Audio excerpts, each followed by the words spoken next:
Durant les audiences, Gérard Depardieu n'a cessé de contester les faits. À plusieurs reprises, il a affirmé ignorer la définition juridique d'une agression sexuelle, une ligne de défense qui a dérouté jusqu'au magistrat. Meassou, connu pour ses plaidoiries offensives, a tenté de minimiser la gravité des actes reprochés, comparant même la situation de l'une des plaignantes à celle d'une victime du tueur en série Guy Georges. Ce n'est pas Guy Georges.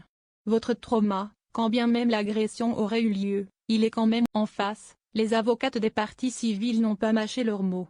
Claude Vincent et Karine Durieux-Dibolt ont fustigé une stratégie de défense profondément sexiste, dénonçant des attaques répétées contre leurs clientes, qualifiées d'hystériques, menteuses ou encore de femmes vénales. Elles ont regretté une apologie du sexisme orchestrée, selon elles, par la défense tout. Si cette condamnation est une première judiciaire pour l'acteur, elle n'est pas la seule affaire en cours. Gérard Depardieu est également visé par une plainte pour viol déposée en 2018 par la comédienne Charlotte Arnoux. Le parquet de Paris a déjà requis un procès à son encontre dans ce dossier. Au total, une vingtaine de femmes ont accusé l'acteur d'agression sexuelle ou de comportement inapproprié. Beaucoup de procédures ont été classées sans suite, souvent en raison de la prescription. En dépit de ces accusations multiples, Depardieu poursuit sa carrière.